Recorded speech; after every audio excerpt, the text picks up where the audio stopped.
Le mouvement Jeune Leader pour l'émergence du Napier, conduit par Yonavaga, fils de la localité et acteur engagé du développement communautaire, a une fois de plus démontré son attachement indéfectible à la paix, à l'unité et au renforcement de la cohésion sociale dans la sous-préfecture de Napier.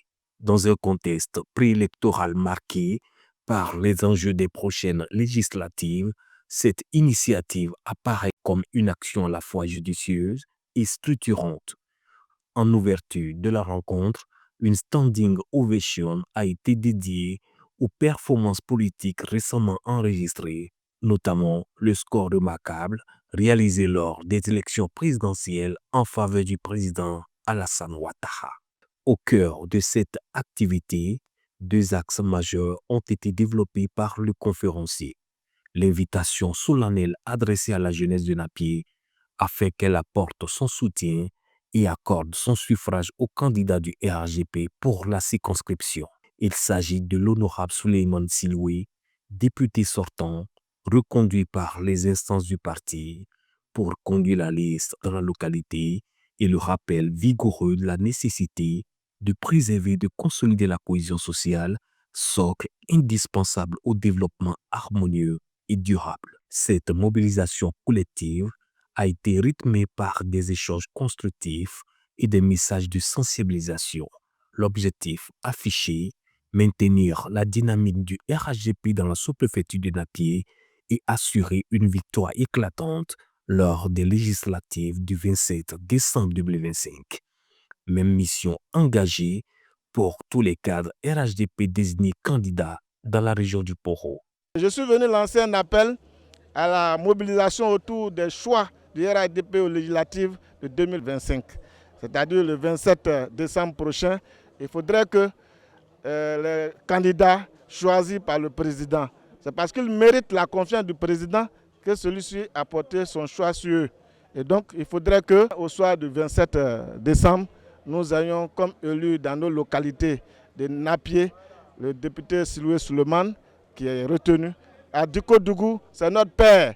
Et j'ai aussi dit à la jeunesse de Napier que mon père est candidat, mon grand frère l'est, donc je n'ai pas le choix. Que quand on m'absentera au cours des échéances au niveau de Napier, qu'on sache que je suis en mission auprès de mon père. Venus des différents villages et hameaux de la sous-préfecture, les participants ont témoigné de leur engagement renouvelé et de leur adhésion sans réserve aux idéaux de paix, d'unité et de discipline prônés par le parti. Déjà, nous disons merci à notre leader qui, chaque fois, il ne cesse de ménager aucun effort pour que la jeunesse de Napier parle d'une même voix.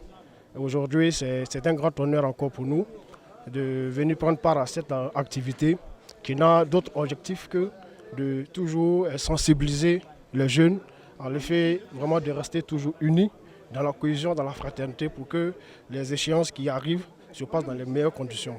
Il nous invite à rester soudés pour ne pas faire de querelles. Puisqu'il a dit les élections, c'est pas la guerre. Donc après les élections, nous devons rester soudés, nous devons rester toujours en famille. S'appuyant sur les acquis déjà engrangés dans la zone, le conférencier Yonavaga a également profité de l'occasion pour formuler plusieurs doléances à l'endroit du chef de l'État, notamment l'érection des napiers en préfecture, des zones jugées urgentes par les populations et la réalisation des travaux de bitumage dans les artères de la commune afin de soutenir son essor économique. C'est vrai, nos autorités locaux, les élus, le sénateur Kanyon Siloué, le maire Naraki Djarasuba, le député Siloué Souleymane et Yodoka Tchene, qui est l'un des piliers, des précurseurs du RDR ici à Napier, eux tous ont plaidé. Mais moi particulièrement aujourd'hui avec la jeunesse, je viens aussi renouveler cette plaidoirie auprès de notre père qu'il érige Napier en préfecture. Créé en 2009, le mouvement Jeune Leader pour l'émergence de Napier entend demeurer un acteur de premier plan dans la promotion du développement durable, du vivre ensemble et de la participation citoyenne.